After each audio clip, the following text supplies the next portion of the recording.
My name is Gary Morris, and we want to welcome you on behalf of the Science, Medicine, and Technology Committee. Today's class, powered by sunlight, will have three speakers, Andy Bass, myself, and Jeff Raywood. Here is a quick outline of what we're going to be discussing. First, we'll talk about where solar fits into the general scene of renewable energy, and we'll talk about the climate change benefits. We're going to go into a great deal of detail about the economics of rooftop solar, enough to hopefully help you decide whether you want to explore this or not, and we'll talk about the logistics of a project. We will demonstrate some of the system monitoring tools that are available when you have solar panels. And then finally, we'll talk about solar as part of a green lifestyle. Our first presenter is going to be Andy Bass, and he'll be discussing the first two topics. Andy's a graduate of Calvin University with a degree in computer science. He's been a technology entrepreneur in West Michigan for 30 years, having founded multiple companies in the ISP, e-commerce, and supply chain spaces. Currently, he is the CEO of NetNerd Ventures, a startup and technology consulting business based in Holland. After Andy has completed his presentation, and he will be welcoming questions on his segment, then I will be presenting the following topics. My name again is Gary Morris. I have a bachelor's in economics from Michigan State. I have a master's in artificial intelligence and a PhD in machine learning from the University of Pennsylvania. I retired, 20 years ago from the IRS, where I was the chief of the Artificial Intelligence Laboratory in Washington, D.C. Our final speaker, Jeff Raywood, has a bachelor's degree from Purdue University. He also has a teacher's certification from Hope and a learning disabilities special education endorsement from Calvin. He's a retired U.S. history teacher who taught in the Fenville High School. Jeff is a big proponent of an environmentally responsible lifestyle and the perfect spokesman for our last topic. So Andy, take it away. All right, we'll begin with the share screen process.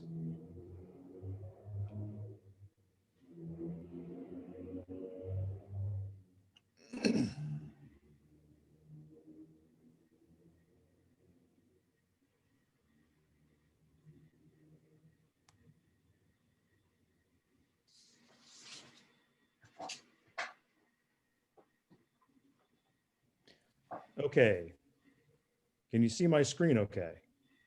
Yes. Excellent. So again, my name is Andy Bass, and I've lived in Holland for about a little over 20 years. And my journey to solar systems began relatively recently with a renovation and addition of our 113-year-old home, which you can see here, an overhead view of my solar panels. And this really started as a strategy to age in place. As my wife and I get older, we wanted to have a home that could support us in a single story living, but also something that's very energy efficient. And solar was a part of that. As you can see, we've also added a white metal roof to help manage temperature. And the solar system itself is a 7 kilowatt system. It's a little bit different than what Jeff and Gary have in that it supports direct EV charging, meaning I can go direct DC current from my panels directly into an electric vehicle. And Gary will talk a little bit more about some of the other versions of solar systems during his segment. And I am planning on getting an electric vehicle very soon. So that's a little bit about kind of where I'm coming from on the solar side of things. And now I want to talk a little bit about where solar fits into the renewable energy scene. So we'll have a little bit of a history lesson here. First, talking about the renewable energy and resource definitions. And so we define renewable energy as energy from sources that are naturally replenishing, but are flow limited. And a renewable resource are those that are virtually inexhaustible in duration, but limited in the amount of energy that is available per unit of time. So with that as some background, let's take a look back at how we have, as a country, consumed energy since 1776. And of course, back in those days, it was all wood, up until the mid 1850s, when coal started becoming more of an energy source for us. So you can see this graph as it goes from the founding of the country through last year, the change in how we have been using energy and the various sources that have come to bear. Obviously, coal has been a big part of where we have been and still continues to be a part of our energy source. Petroleum has ramped up over the years, and natural gas, as we know. Nuclear in the 70s starts coming into play. And then, of course, in recent years, we're seeing more and more of the renewable energies. And if we take a little bit of a deeper dive into the renewable energy scene, we can see today, or in 2019, that natural gas and petroleum really kind of make up 2/3 of the graph here, with nuclear, coal, and renewable making up the other third. And the renewable energy of 11% is broken into these kind of general categories. We have geothermal and solar, hydroelectric, wind, and then biomass of some different flavors. So we'll take a look at each of these and the pros and cons of each one as we consider renewable energy in general. The first one being wind power. And of course, being good Hollanders, we are fond of windmills. Now, the image that you see here, of course, are modern windmills, not Deswan, but we know what that looks like. Wind is a very efficient generator of energy, and it's pretty cost effective to maintain. There is certainly capital expense in building these farms. You'll see them not as much in Michigan. The Thumb area has quite a few wind generators. You'll see a couple up near the Mackinac Bridge when you're going up in that direction. Michigan isn't necessarily super conducive to wind power, but out west in Tehachapi, California, near Mojave Desert, they have tens of thousands of windmills of all generations. So it's a pretty interesting drive through that area, seeing windmills from 40 years ago all the way to the giant windmills like you see in this picture. One of the great things about wind too is it's very space effective. So the land underneath the windmill, typically used for farming, but could be used for other purposes as well. You don't necessarily have some of the space constraints that you do with some of the other energy sources that we'll look at. Of course, it is intermittent, as I mentioned. Some places are going to be better with wind than not. And of course, the wind doesn't blow all the time. So that is one of the drawbacks. And of course, there is some wildlife and aesthetic issues as well. So there, if you may recall, there was some discussion about maybe putting a wind farm out in Lake Michigan a few years ago. And there was a lot of pushback on that because people didn't necessarily want their beautiful Lake Michigan view to be obscured by windmills, or potentially hear the wind generation from those windmills. So that's a little bit about wind. The next is biomass, and biomass is really about burning materials to create energy. And there are a variety of kinds of biomass. Obviously, things like landfill and garbage are pretty popular, but there are some others as well. It is a waste reduction strategy because we do have, if you think about a landfill, there's a lot of garbage there, and there's an opportunity to create some energy out of that and see some benefit from that. It's an abundant source. There's a lot of garbage. There's a lot of leftover crops. There's a lot of wood out there, and it can happen at any time, as opposed to wind or even solar, where you're kind of dependent upon the wind blowing or the sun shining. A biomass generator, an energy system can be pumping out power 24/7. The challenge, of course, is that there's an environmental impact, and when you're burning anything, really, you're releasing pollutants into the atmosphere, and that's gonna cause some problems. it is expensive, right? These facilities are not cheap to build and maintain, so there is a cost implication there as well. Next is geothermal. And geothermal, again, is it's a very reliable energy source that doesn't take up a lot of space. The National Geographic estimates that a geothermal plant that's capable of producing about 1 gigawatt hour of electricity would take up 400 square miles of land surface. And if you compare that to a wind farm or a solar farm, a wind farm would require 1,300 square miles for equivalent energy output, and a solar farm would require 2,300 square miles for a similar energy output. So it's a very effective and scalable way of generating energy. Of course, it is location dependent as well. So Iceland, as an example, is probably one of the poster children of geothermal energy generation, because their entire country is powered by geothermal. And of course, it's because it's a very volcanic area. And so they're able to leverage the heat of the earth to generate their power.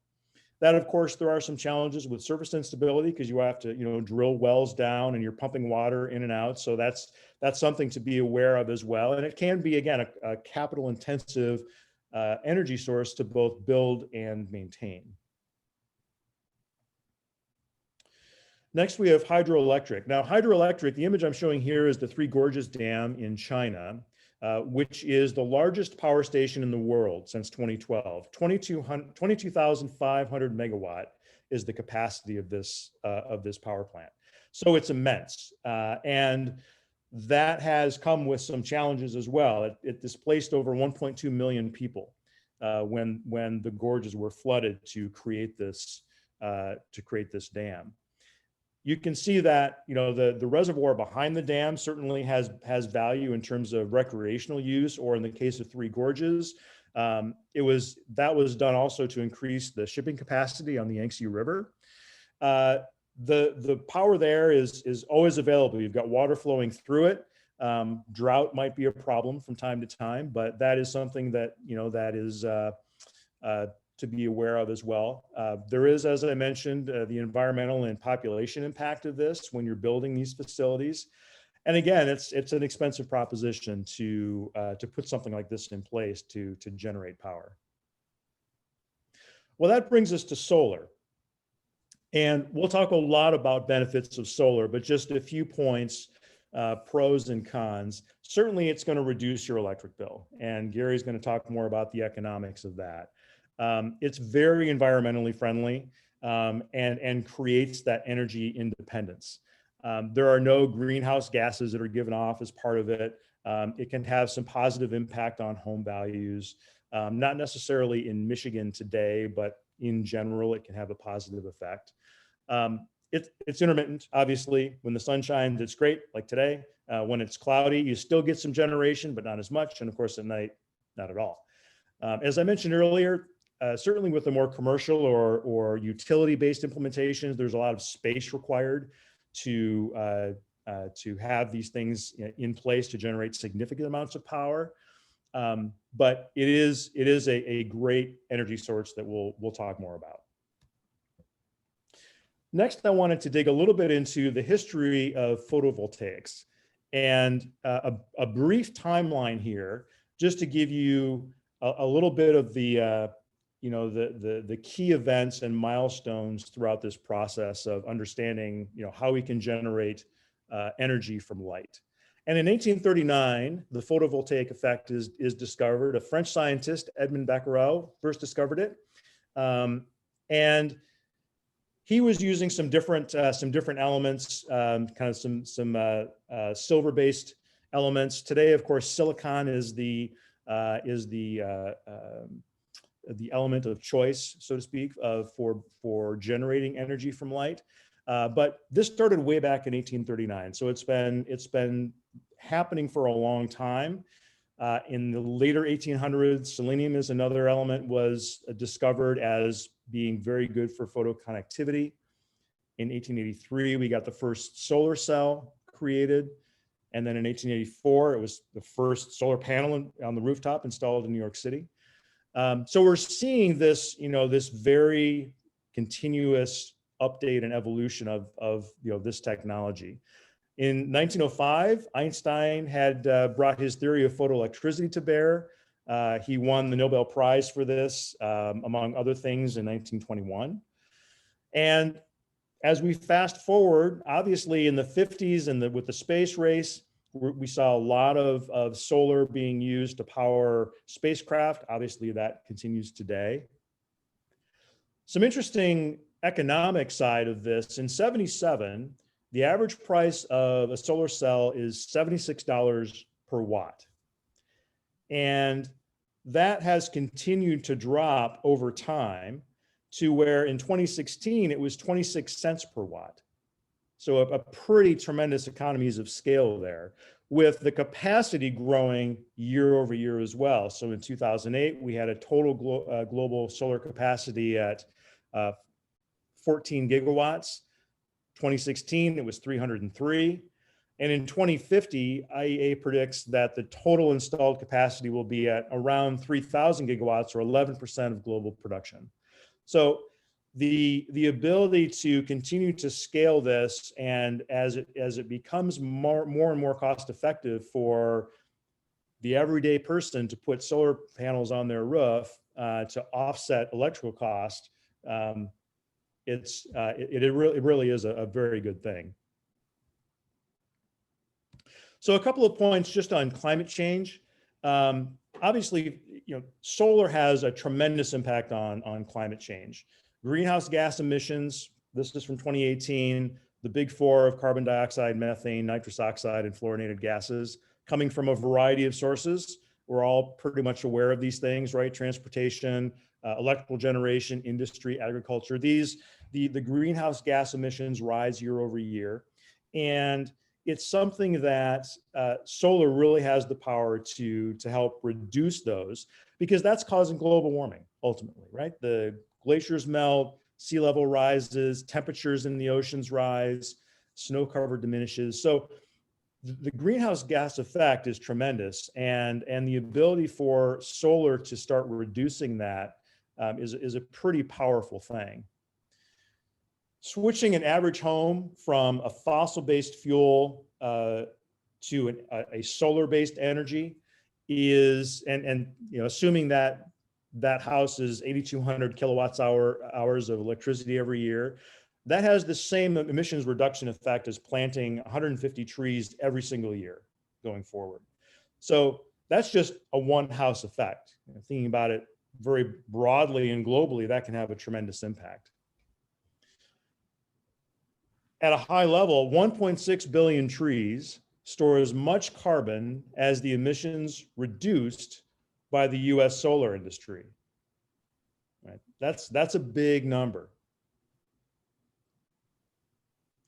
And then according to the SEIA, 1 gigawatt hour of solar generation can prevent the creation of 690 metric tons of CO2. So you can see a very direct impact on global warming and reduction of greenhouse gases. Thinking about that broadly, right? How do we think about our responsibility to the world and the earth as it relates to global warming and climate change? We're talking about it today, right? We're speaking up and talking about it. It is important. You can power your home with renewable energy. You can weatherize your home. That's a very important thing as well, because weatherizing, ensuring that your house is not leaking heat, leaking energy, is really the first step, right? Changing the way that your energy is produced, that's a later step. Weatherizing is important to do first. You can invest in energy efficient appliances. You can reduce your waste. You can eat the food you buy and eat less meat. Buy better light bulbs, drive fuel efficient vehicles, reduce your air travel.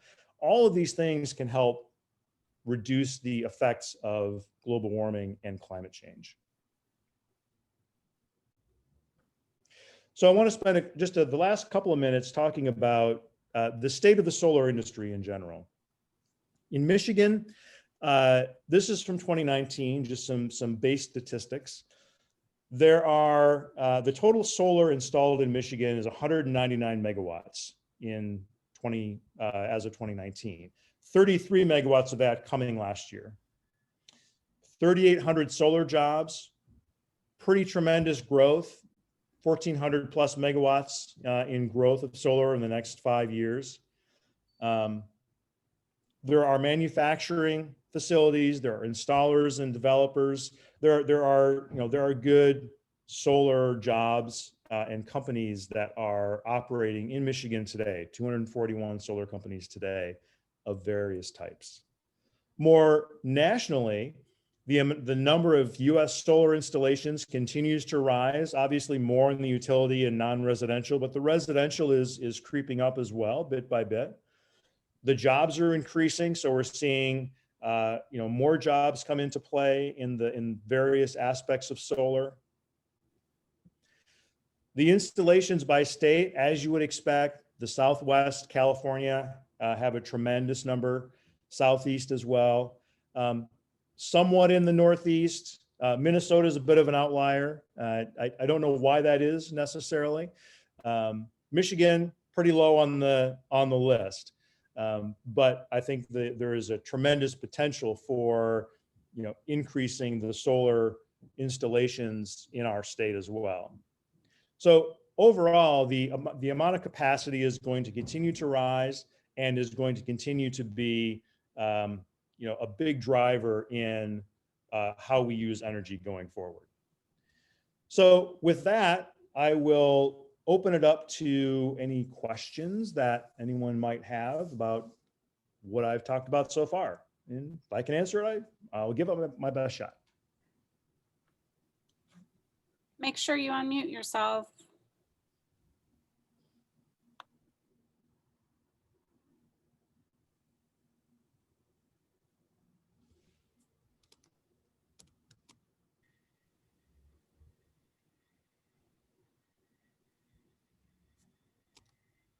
Looks like you've done an excellent job answering all the questions, Andy. Fantastic. Yeah, I just heard on NPR this morning that Michigan consumers is not going to give much of a rate for solar energy as a payback for people who install solar. And they were saying that's going to have a lessening effect of future solar installations in Michigan. Have you heard anything about that? Well, I know Gary's going to talk next about some of the economic side of it. It's interesting because Gary is a consumer's customer, and both Jeff and I are BPW customers. And so, from a utility perspective, I've been very pleased with how we've interacted with BPW. They're being very progressive and really working with homeowners to implement these kinds of systems. And I'll let Gary talk more about the consumer side of it, but he's got quite a bit of detail on the economics aspects of this.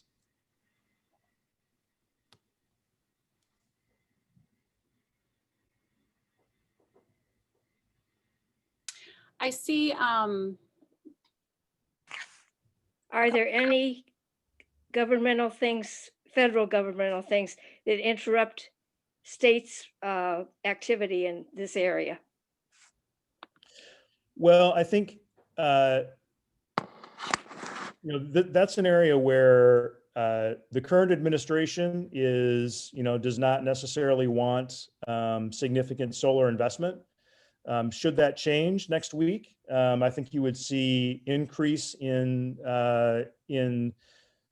incentives and the ability for states to do more.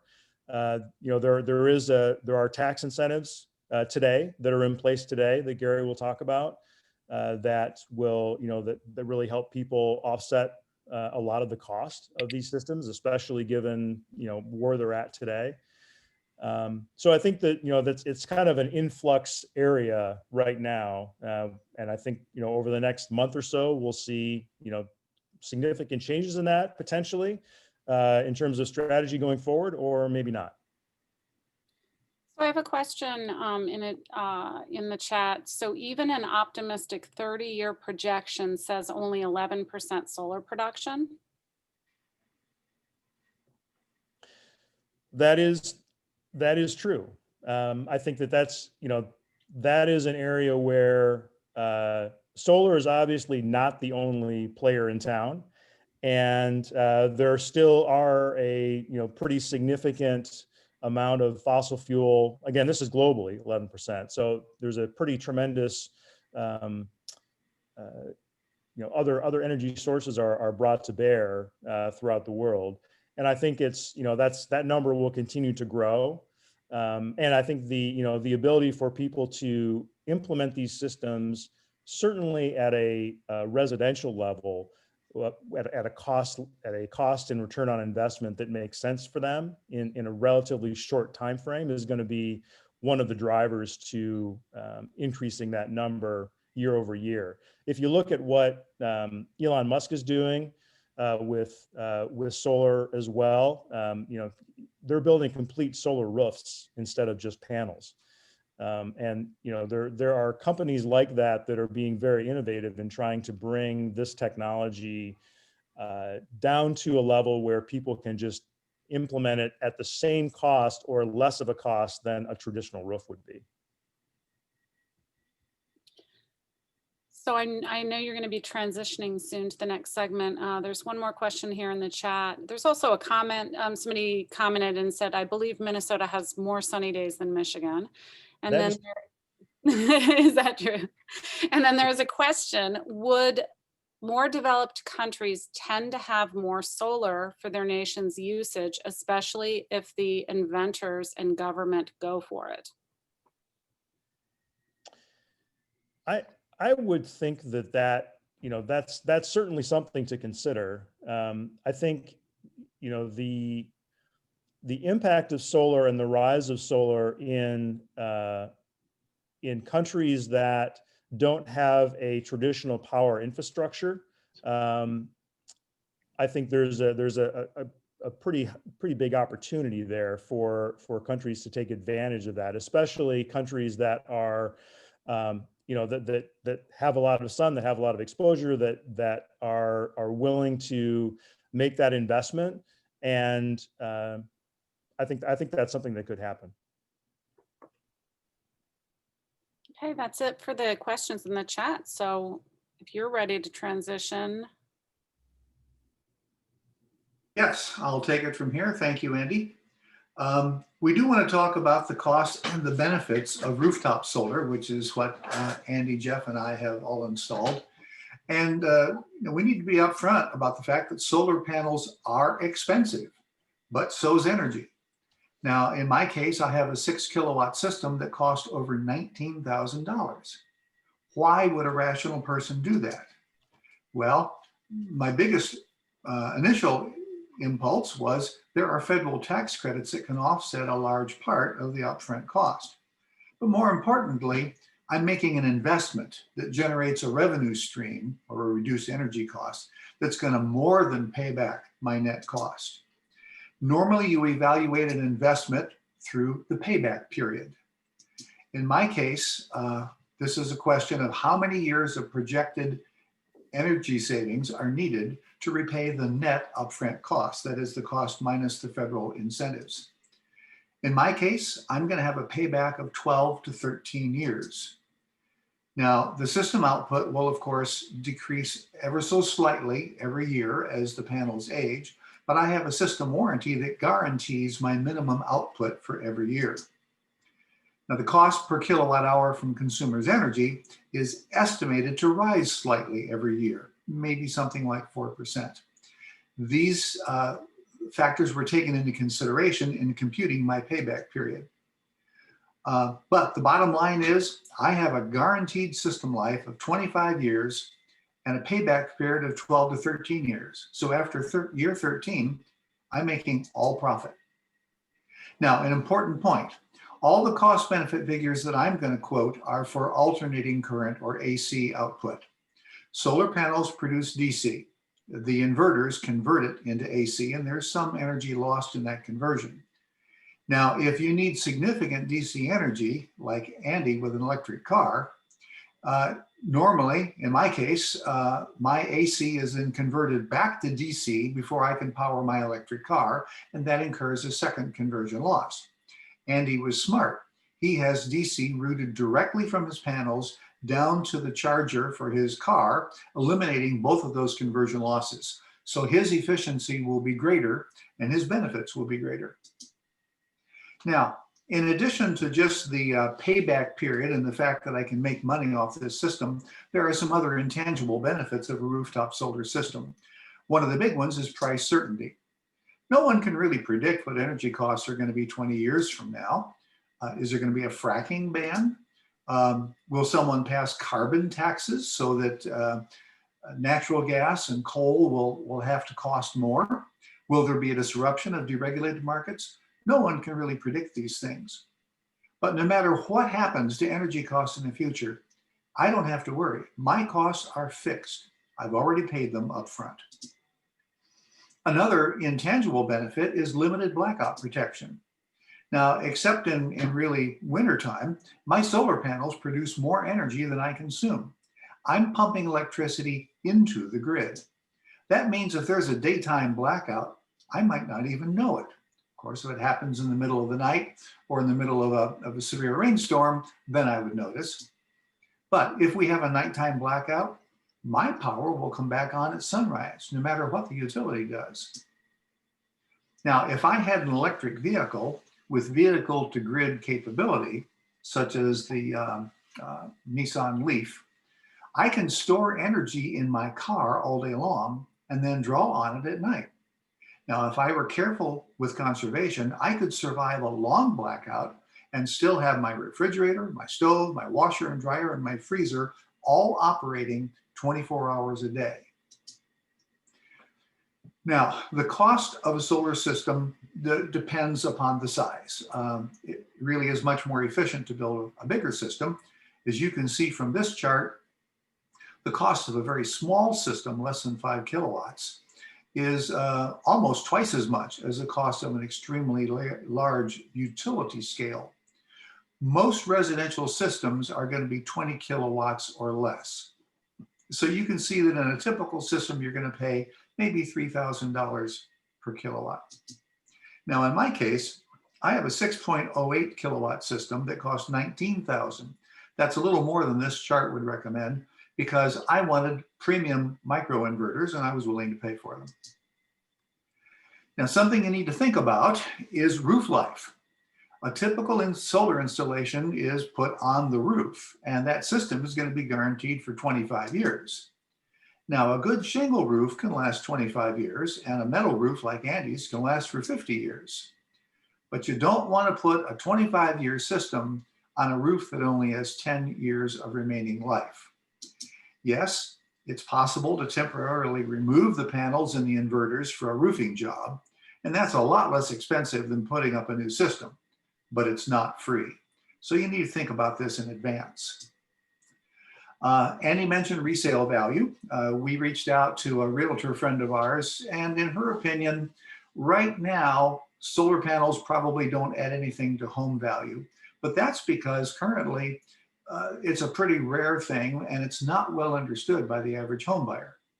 But in the future, as energy awareness grows and as more and more rooftop systems proliferate, this is likely to change.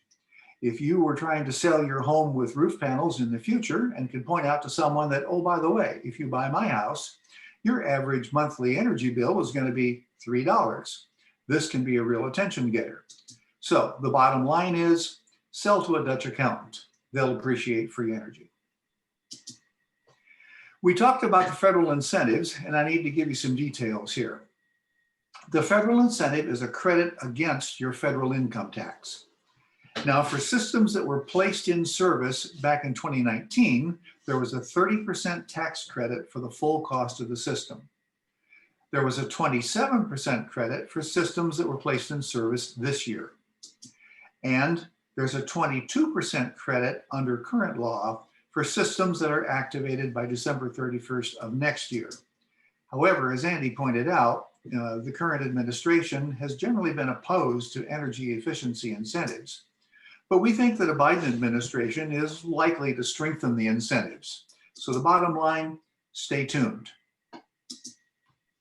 In the state of Michigan, there are no tax credits or subsidies directly.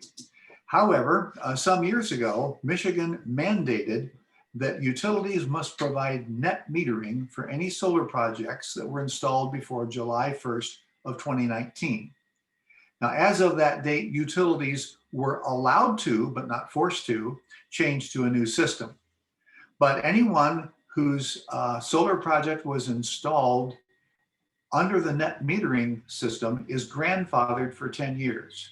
No matter what happens to the utilities costing program, you are grandfathered for 10 years, as Jeff and I believe Andy is. Now, under net metering, any excess energy generation, that is, if you produce more energy than you consume, this will provide credits for future bills. Now, you don't get a cash refund, but you get a credit that can be carried forward to the winter months when you can use it up. Net metering, unfortunately, is not compatible with time of day billing. Before I had my solar panels, I used time of day billing so that I could charge up my electric car in the middle of the night at a very, very low rate. Unfortunately, Consumers Energy didn't think that was a good idea if I had solar panels, because I would have been selling them energy at a very high rate and then using it at night at a very low rate. So they forced me to change to a level billing plan with net metering. But for all systems of 20 kilowatts or less that were installed and activated under net metering, you sell the electricity at the retail rate that you pay for it. So the rate at which they charge you is the same rate at which they credit you. Now, as I mentioned, as of July 1st of last year, the state of Michigan has allowed utilities to go to a new program called Distributed Generation Program.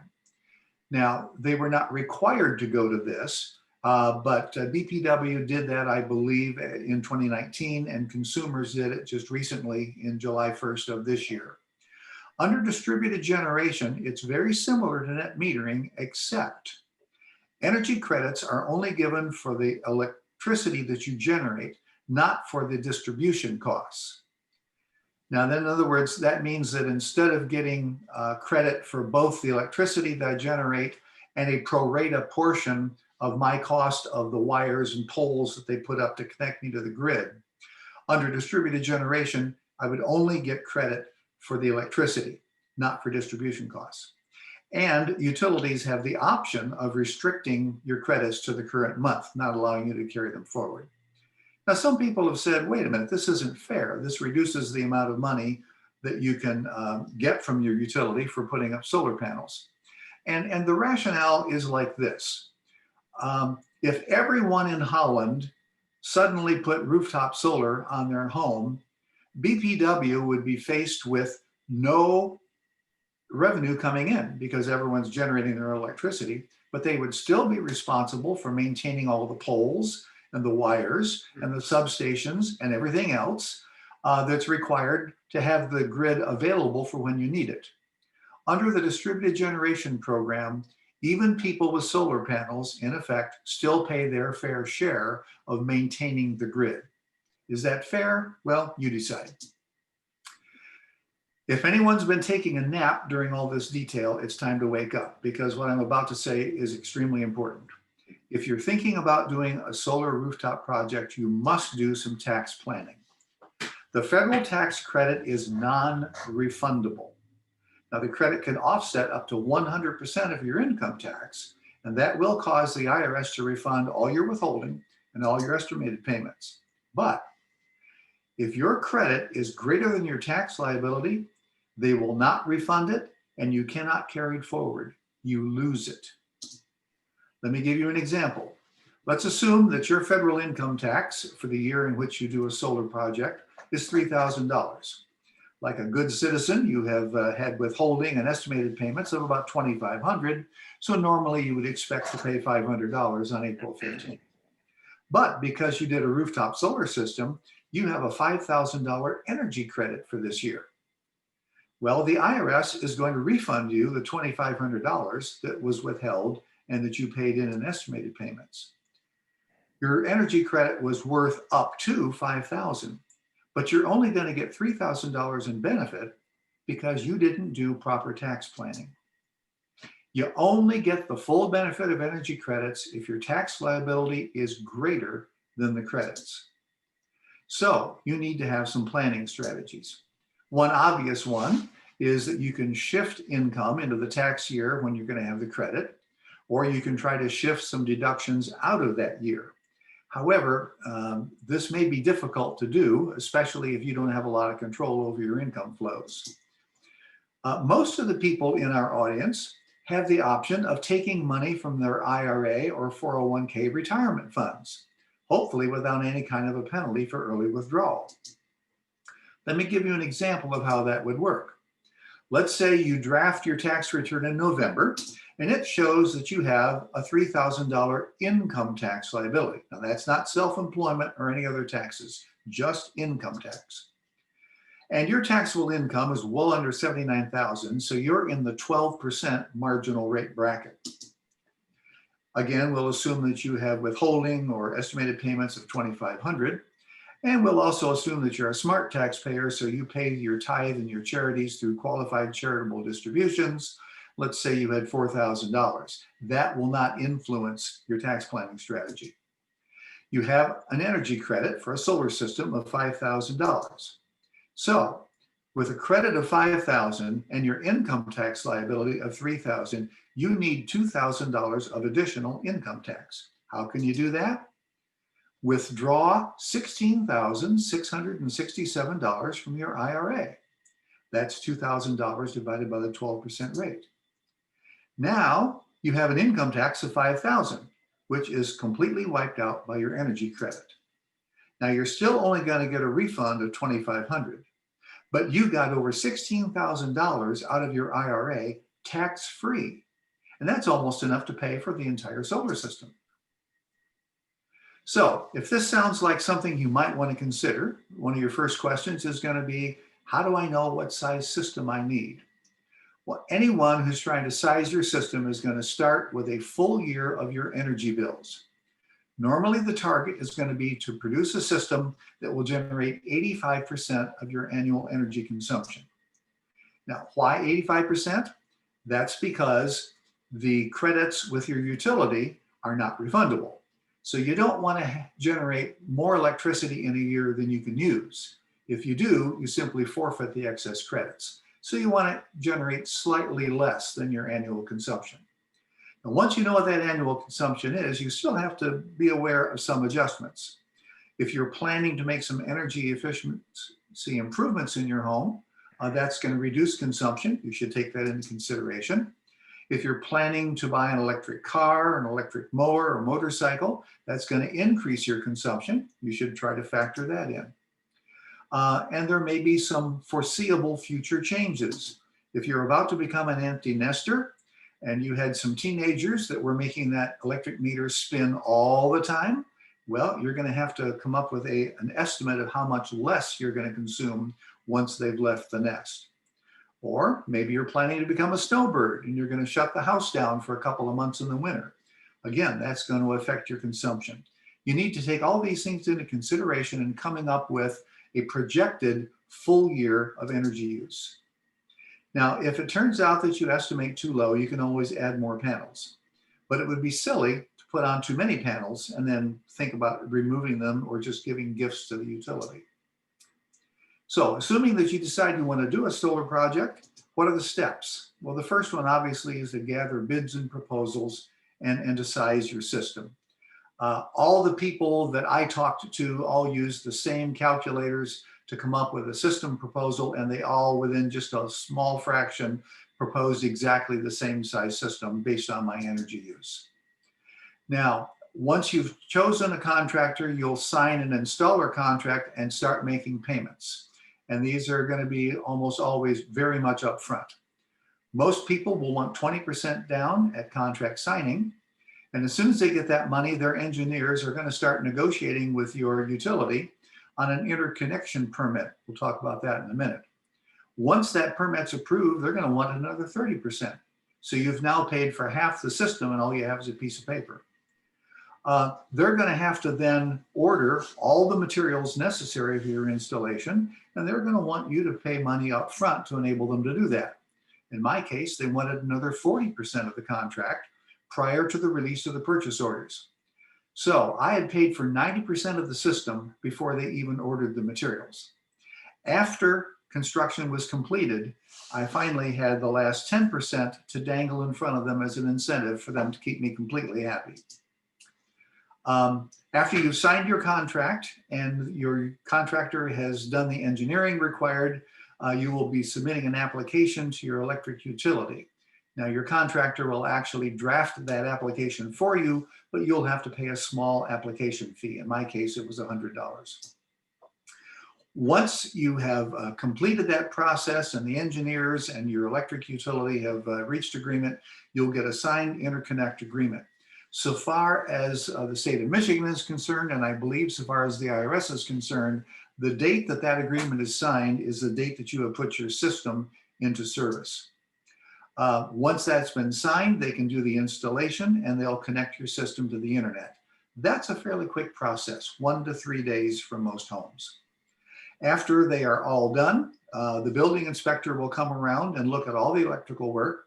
And once they have given final approval, then you can do system commissioning. That is, your contractor will show you how to operate the system, where all the emergency shutoffs are, and show you how you can monitor it.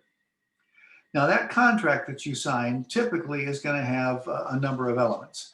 Obviously, there's going to be a summary of the system specifications, the price, and the payment schedule. That'll either be right in the contract or it'll be incorporated by reference. The contract may very well specify an installation target, but you need to take that with a grain of salt because there are going to be a lot of exceptions. A pandemic was one of them. So you really can't hold them much to the installation target. The contract will talk about warranties, and what it will say is that the warranties on your panels, on your inverters, and all the hardware is a warranty provided by their manufacturers, not by the contractor. So they will convey those warranties to you. But if you have a hardware problem, you'll be expected to take that up with the manufacturer, not with the contractor. The contractor will give you a workmanship warranty, and that will cover any work that they do and any subcontractors that they have. There are going to be limits on the liability of the installer, so there'll be lots of language that their lawyers have crafted to make sure that they can't be held liable for a lot of things. And there are going to be protections for the installer if you, the customer, breach the contract. There will also be some mention of the mechanism for dispute resolution, and here you need to be careful. A lot of the contractors will try to use what is becoming pretty much a standard dispute resolution clause that says, if there's any ever disagreement about the interpretation of this contract or who is in breach of the contract, it must be submitted to binding arbitration. You can't take us to court. And what's worse, we get to pick the arbitrator. Guess what? The contractor is very likely to win any arbitration if he gets to pick the arbitrator. I found that particular paragraph to be unacceptable, and I shopped around until I found a contractor that was willing to have a much more friendly dispute resolution process. If you shop around, they can be found. We mentioned warranties. The hardware warranty on your solar panels is normally going to specify what the minimum output is per panel. And it will say right up front that that minimum output is going to decline every year. In my case, I have a 25-year linear output warranty. I'm guaranteed that I will get at least 97% of the theoretical rated output in year 1, and that will drop to 83% by year 25. For all the years in between, you can draw a straight line between 97 and 83, and that will tell you how much what percentage of the rated output you are guaranteed. If any one of those panels fails to produce at least that amount, at the manufacturer's option, they can either replace that panel or they can compensate you for the electricity that you're not getting. Now, inverters are the devices that convert the direct current on the panel from the alternating current that you normally use in your house. Standard warranty on inverter is 10 years. However, if you want to buy premium inverters, you can get a 25-year warranty. That's what I did. Both the panels and the inverters will go onto some iron racks, which are then bolted onto your roof. The racking system is pretty straightforward, cast iron. There's a 25-year warranty for material defects, and hardly anybody ever has a problem with them. The warranty on the installation is going to be a typical workmanship guarantee. Typical contracts will not have any language guaranteeing no damage to your roof. In my case, because I found a friendly contractor, we negotiated a language that said I was putting a brand new roof under his system. So if there was any damage when he was done, he would fix my roof. There was no damage. So I now have a system that is up on my roof and producing electricity. I have N-phase inverters, and it's the inverter that provides you with the monitoring tools. So this is what the web page looks like that was monitoring my rooftop on Sunday, September the 20th. On that particular day, I produced 36.65 kilowatt hours. During the peak period, I was getting 4.74 kilowatts from my total system.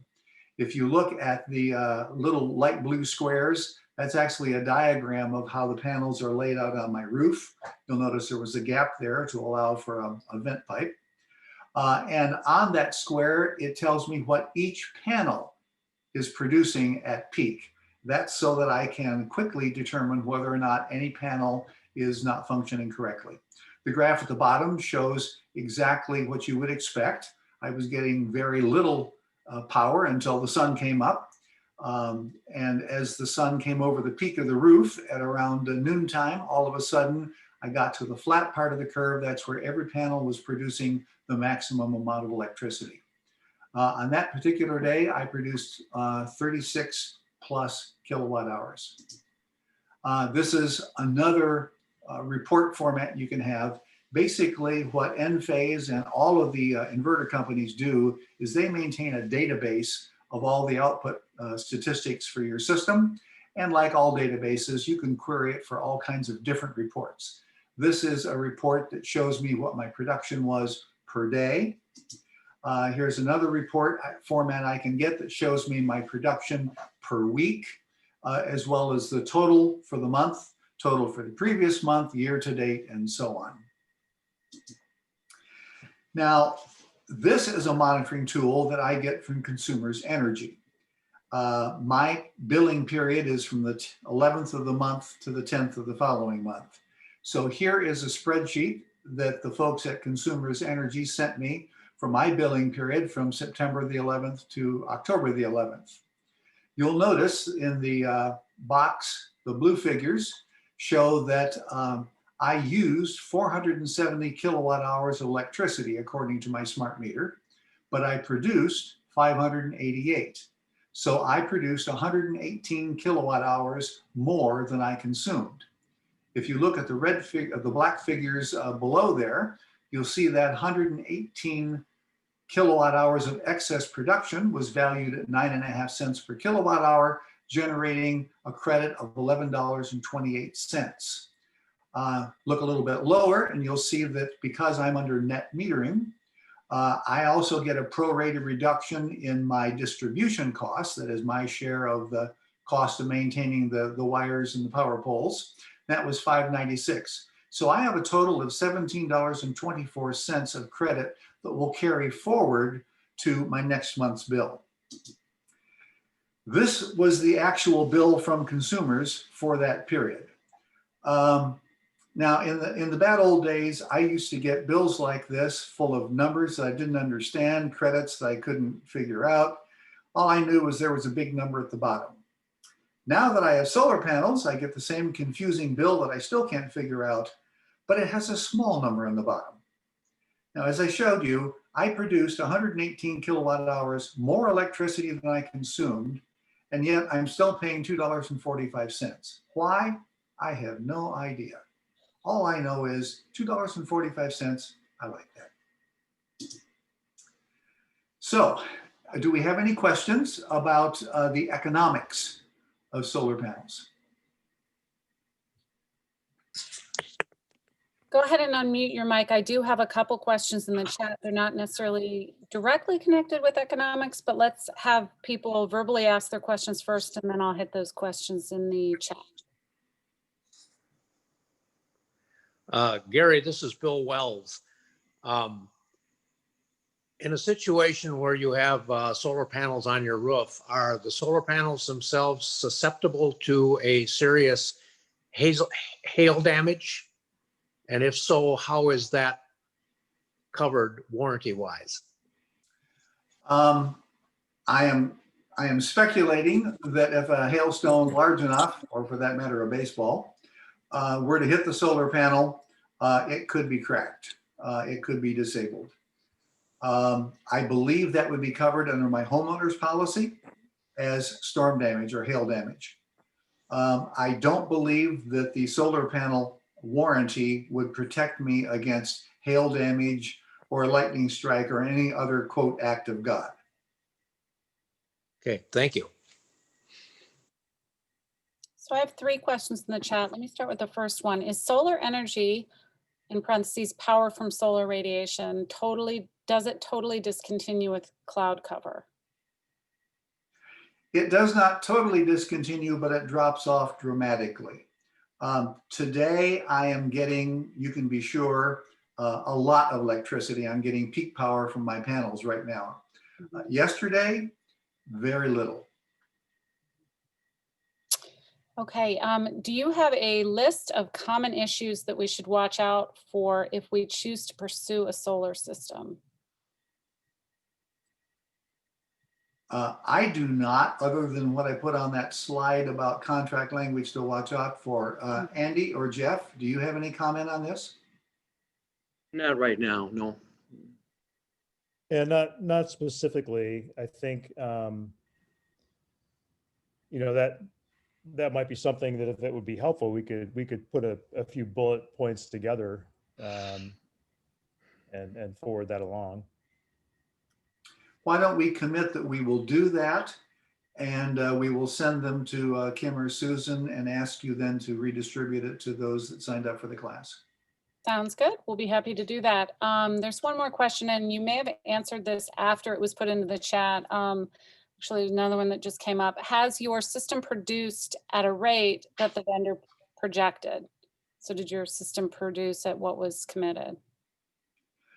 That was something that I'm tracking very closely, especially since I knew that my installer made a mistake and they angled the panels at a slightly less than the optimal angle. So I was worried that I might not get everything that I had paid for. But I've been tracking it, and so far it's actually been producing more than the contract calls for.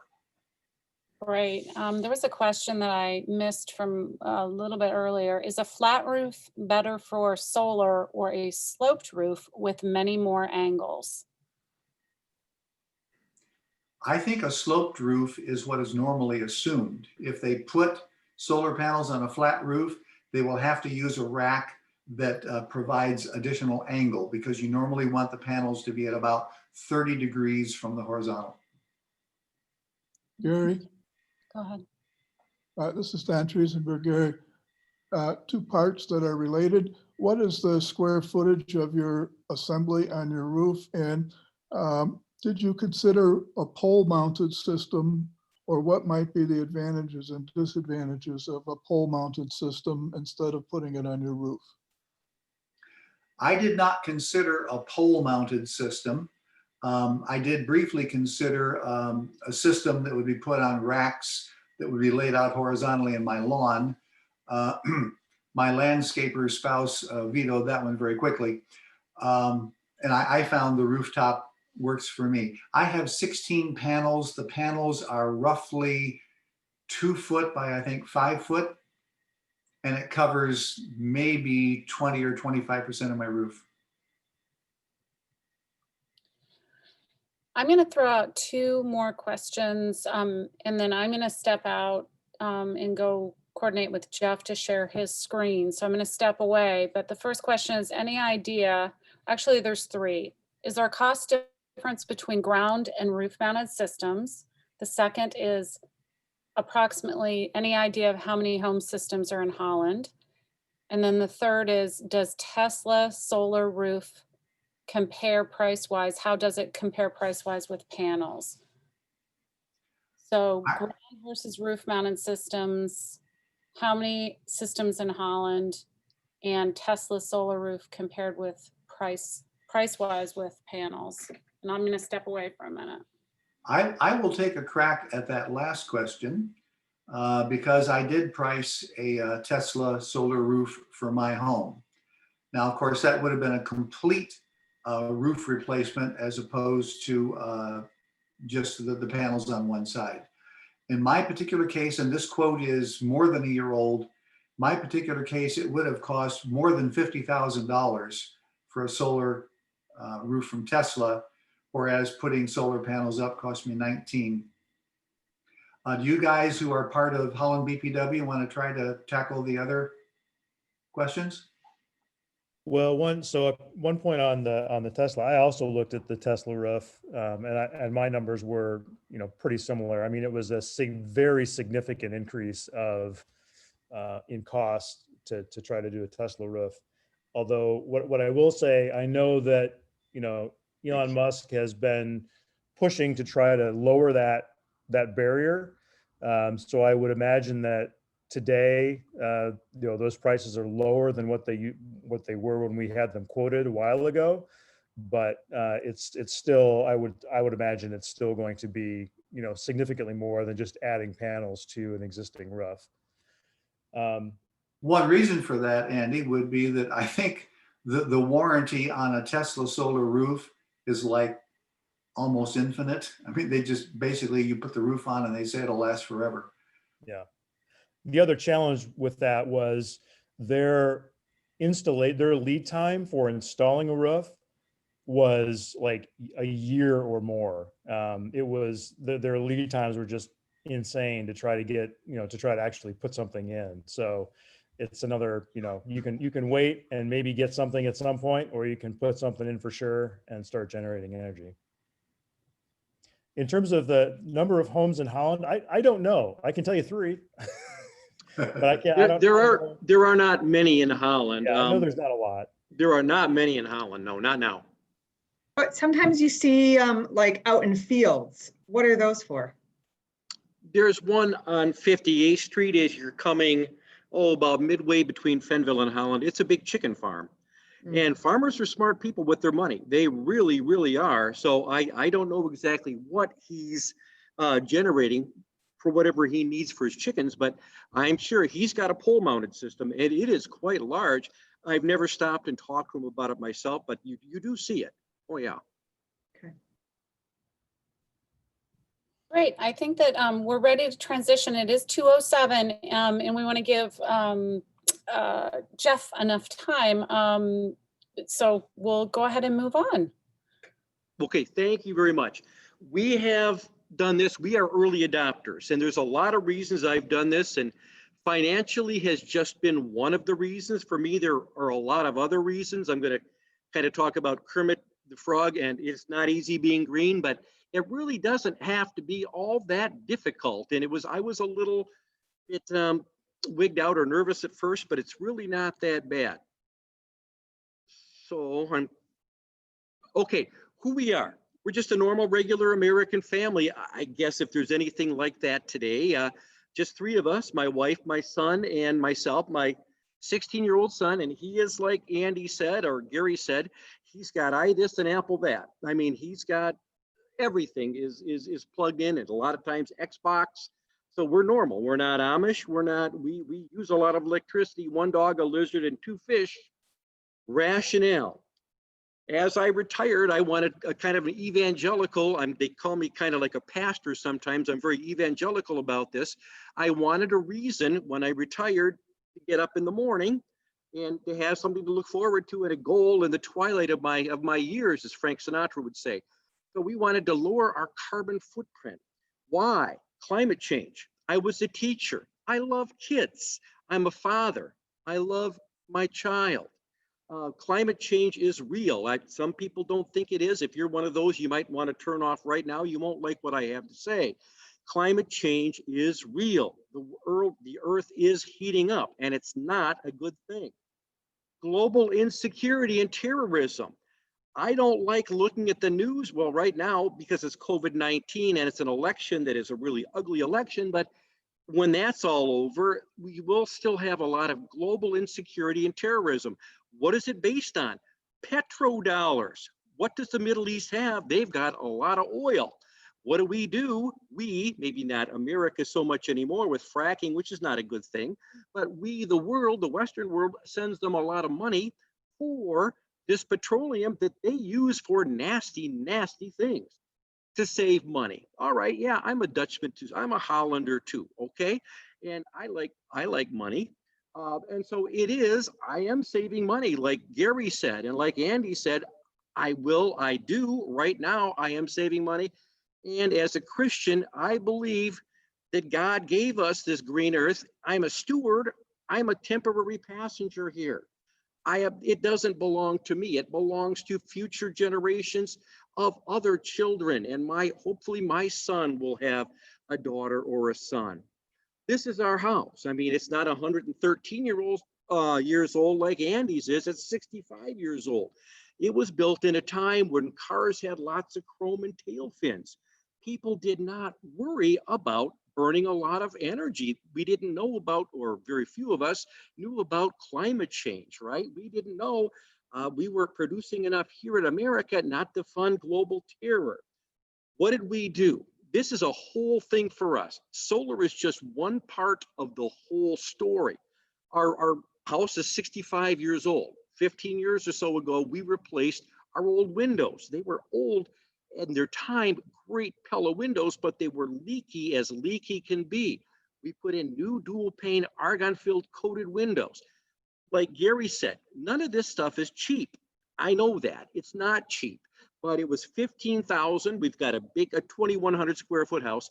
At the time, we got a 10% tax credit on this. I called my accountant yesterday. He said it's no longer available on the windows.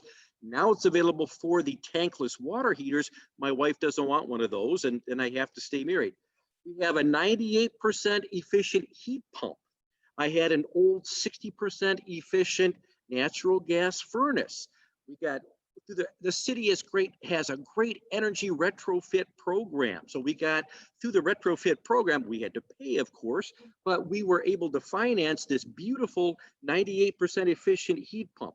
Solar panels. What did we do? The solar is the topic of this particular, obviously, presentation. Once again, we bought it through the city's home energy retrofit program.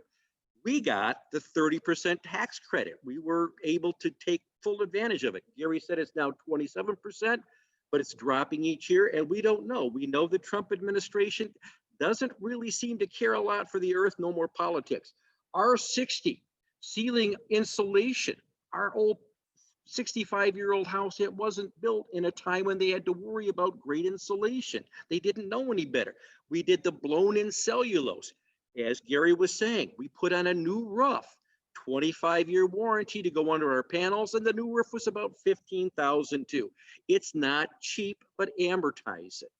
These are our panels, okay? This is my house. These are my panels. They're on the back of the house, south side of the house. This part of the United States, they have to be facing south. My wife was adamant about not being able to see them from the street. I don't know why. I didn't ask questions, but she said, I don't want to be able to see these from the street. So they're on the south side of my house, which is not near the street. 12 panels. I wanted American-made panels. There's a lot of panels out there that are, well, it's political with me. I don't like the government of China. And I do whatever I can to buy American to hopefully someday bring democracy to China. Microinverters. I've got the same thing Gary does. I've got the N phase, the small ones, change the DC to the AC. We are grid tied. I like the BPW, and they know it. I write to Dave Koster. I send him little emails and send him little things of interest, little snippets. We are grid tied. We don't want to go off the grid. I like the BPW. Transportation. This is our lifestyle now. This is our lifestyle. We went and we bought a Tesla. Okay, we finally, and was it cheap either? No, it was $36,000, $38,000 by the time all the fees were paid, but I got an $1,875 tax credit. I used my 30% tax credit last year on my solar panels. I was able to carry over my tax credit for the 1875 for the Tesla for this year. I got the cheapest Tesla you can get. It only goes 220 miles. That's still fantastic for us. It's all electric. My son is now a driver. He's 16 years of age. He has to get places. He needed a car. We bought a Mitsubishi i-MiEV. You might have seen them. There's about 3 or 4 in town. It's got to be the ugliest car on the American road today, and I'm not going to dispute that. We bought it last year with less than 22K miles. It's all electric. We got the silly thing, and it looked brand new for $7,000. This is the car, and it's ugly as a mud fence, and it looks like a great big golf cart. But you know what? It's great for a 16-year-old kid. It doesn't burn any gas, and it's a wonderful little car. Home charging system, charge point system. It was $600.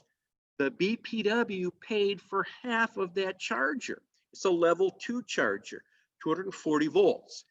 How long does it take to do your Tesla?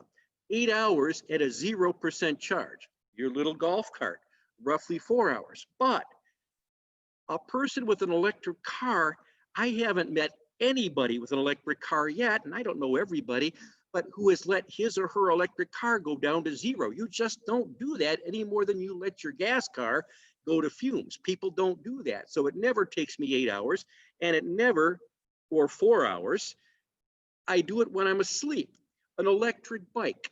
I took, like I say, I want to kick fossil fuels. That is one of my main, before I die, I want to kick fossil fuels. I'm 65. I don't ride a bike the way I used to. All right, I don't.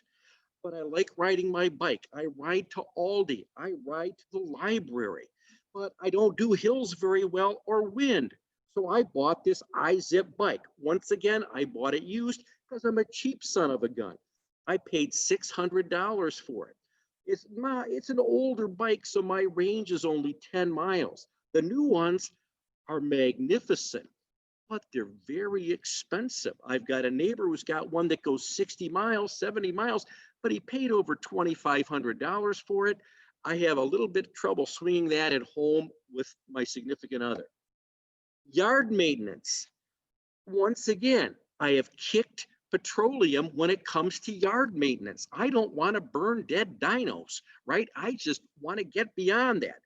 So what did we do? We bought an Ego brand self-propelled lithium ion battery lawnmower, 56 volt. I can do our complete lawn with one charge of that beautiful lithium ion battery. My yard is a good corner yard in the south side of Holland, 1/3 of an acre. Electric blower. We won that from the city. We were able to cut our natural gas consumption of fossil fuel by 50%, and we were the biggest loser a couple years ago in the natural gas consumption. String trimmer uses the exact same battery as the lithium, as the blower does. So I can use the same lithium ion battery on my string trimmer as I use on my blower.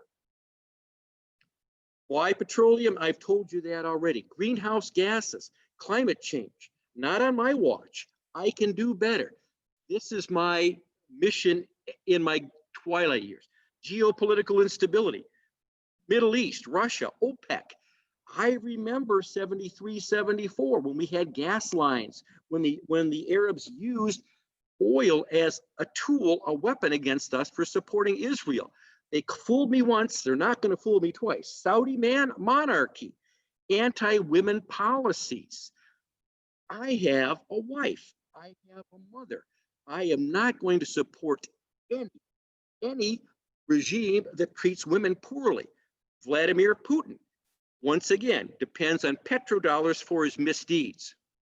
Dangers of petrol, I've gone over that. China and Russia, oil tanker ships, Exxon Valdez, most of us remember that. The one that was recently in Mauritius. Pipeline 5 under our own Straits of Mackinac. Go up to the beautiful bridge and look at Mackinac. And you look at that and think we've got this 60-year-old pipeline running under this gorgeous bridge. Alaska, habitat destruction. Why? Because of the elastic pipeline. Now we've got the Keystone pipeline that we want to build across the nation once again for these fossil fuels. Railroad transport, Hydrocarbons. I have got a railroad track within 1 block of my house. I know it takes coal now to the J.H. Campbell generating station up on Pigeon Lake. That is going away, but then I'm worried they're going to start, if they don't already, transporting hydrocarbons on that railroad 1 block from my house. Tanker trucks on public highways. We know they're there. We know there's a great big oil reservoir over by, or storage facility over by West Middle School, where our children are going to school. We've got all this flammable, terrible, terrible chemicals there that go on trucks to the gas stations. I could go on, but I see we're out of time. So I guess I will cut off there. Are there any questions?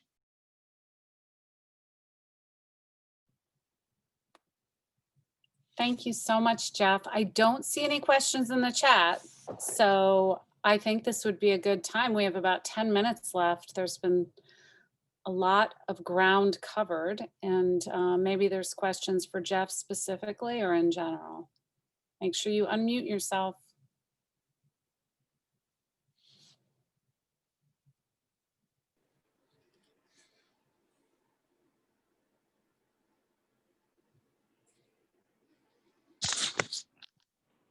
Hi, I have a question. This is Ben Hancock. Can you hear me? Yes, Yep. sir. So if you're interested in pursuing this, what's the source for service? If you're having any issues or questions, is it always to the installer? And if there's so few in Holland, then where do you go for that? How available is that service when you're having any issues? Personally, maybe I'm just blessed, and I know I am. I haven't had problems with my system at all. If I were to have any, I would go back to the installer. It was a she, Chris Hunter. I would go back to Chris and I would ask her. Once in a while, if there is a problem, I will get a hold of, for my car, I call ChargePoint, or I will get on and I will email ChargePoint, who is the manufacturer of my car charger. And sometimes I think I've had to get a hold of my microinverter Enphase as well, because their phone app is a little winky sometimes. So I've called them before and I've also emailed them. But for the most part, my system has been flawless. It's a few of the little things like the apps on my phone or have been the biggest thing. And I just call the manufacturer for those, Ben. Ben, I had a small problem with my installation when it was brand new. And the installer just took complete ownership of it. There was one panel that was, they think it was producing, but it was not reporting as production. And at their own expense, they brought out a cherry picker, put it in the backyard, lifted themselves up on the roof and took care of it. And it was their responsibility, not mine. So I think the installer, for any problems initially, would be your first point of contact. They also, from an installer perspective, they also have access to your system through the internet. So they could take a look at what's happening with the panels and do, you know, a level of remote diagnosis as well, if there's something in that regard. And if they feel like, yeah, we need to come out, then they can schedule that. I'm Yeah, I wondering think if there's a link that any of you guys could post to the Holland City's retrofit program so people could access more information on that. I can do that, Kim. I know Andy pretty well, the guy who, or Ken. I know Ken Freestone pretty well. I can do that. Thank you. Well, kudos to all three of you. I think it was a great presentation coming from the three of you. You complimented each other, and I think you've given us a lot to think about. I think we're all concerned about adding more to our list of maintenance, not just because we're seniors, but just there's so many things that need attention in our homes or in our cars.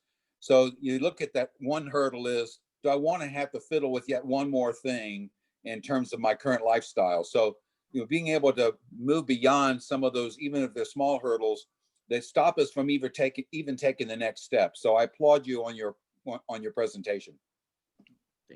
Yeah, we have a couple, thank you for those comments. I wholly agree. We have a couple comments, questions in the chat. One is, solar roof ads with no upfront costs. Are they legit? I'll take a crack at that one. They are legit, kind of, in the sense that in Michigan, there is a special financing provision there are a number of banks around here, including Lake Michigan Credit Union, that participate in that program. If you want to put up solar panels, they will give you a loan equal to 100% of the upfront cost. So, and I think that's upfront cost minus your federal incentive, but nonetheless, with no net upfront cost, you can get solar panels, but of course you have to pay interest on that loan. The loan period, I'm not sure what that was. In my particular case, the ability to take money out of my IRA to pay for the system was much more appealing. But yeah, there is a legitimate finance program. I think some of the ads that you see say, oh, you can get solar panels with no money down and get money every month. That's not true, but you can get 100% financing. Okay, there's another question. Please discuss using an electric car to reverse power to home. I'll take that one. As you know, there are several different standards that are used to charge electric cars. Tesla has their supercharger network, and then almost all other electric cars run on what's called the combined charging system, or CCS.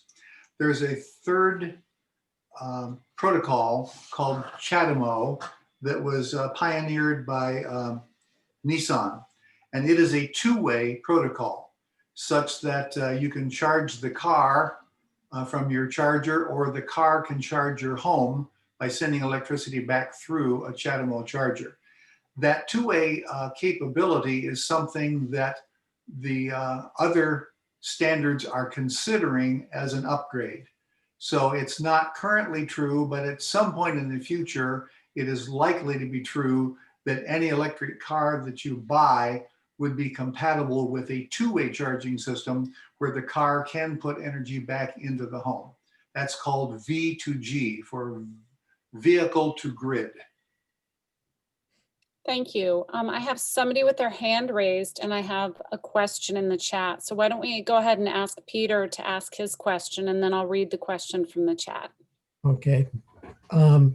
Peter Bogart here, and a question for Gary and for Andy. You both got quotes from Tesla, but I'm curious, what was the output from the Tesla system compared to the output from your existing panels? Well, in my case, I gave them my energy consumption and my roof size, and they bid approximately the same output that I got with my solar panel system. But of course, with Tesla, you're not just buying the shingles that have the panels in them, you're also buying all the shingles for a complete roof. So the cost of the roof was very large because I was getting a complete replacement. I could have asked for, a larger or a smaller amount, but they bid roughly the same as I have now. Yeah, that was my experience as well. And I think that, what Tesla provides is they have their glass panels are those that have solar capability, and those that are just generic, basically, that match the others. And so the roof will look the same, but only a portion of the panels or of the tiles will actually be providing power. A couple other comments just related to the last questions. One of the things that I did is I looked at options for storing energy as well as my panels. So right now, I don't have any kind of battery system to store energy for nighttime use or anything of that nature. And when I talked to my installer about that, because I am interested in exploring that at some point, they said, well, you might want to wait a couple of years, because just the technology of batteries in general is evolving so quickly that if you wait a couple of years, then you might be able to you'll get essentially much more bang for your buck for a storage type of system. So I kind of went into this planning process with that in mind, that I would be adding battery capacity at some point to my system, as well as the ability to add panels to my system, because as part of my project, I put an addition on my house, which was not taken into consideration with my historical power usage from BPW because it wasn't known. And so I wanted to also make sure that I had the space and capacity to add to my system once I have more usage of the new parts of my home. Thank you, Andy. The last question that I see in the chat before we wrap, it is 2:30. Please compare purchase versus lease of solar system. I never looked into leasing. I leased my 2 first electric cars, and after that, I just purchased. I don't know about leasing. Yeah, I purchased outright as well. I know that there are I don't know if it's in Michigan necessarily, but there are other states and other companies where you have to lease, right? It's if you want power or solar panels from a particular company, it's a lease program, not a purchase program. But I went for the outright purchase. The lease program that I'm familiar with is called Solar City. It was originally a separate company run by Elon Musk's cousin, and now it's part of the Tesla family. And I checked with them periodically to see when they were going to start offering systems in Michigan. And as of the day I signed my contract with my installer, they still were not ready to install in Michigan. A quick question for Andy, if you can. Am I correct in understanding that you do not have two-way with your DC system at home? Once you get an electric car, you still won't be able to draw power from your car? No, I do not. So that would be something that potentially could come in the future. But the system as it is today is a one-way system. Great, thank you. Bill, my understanding of those systems under the current CHAdeMO standard is that if in the future, let's say CCS upgraded to that standard, you'd have to change your charger on the wall, but you wouldn't have to change anything on the roof. Ah, thank you.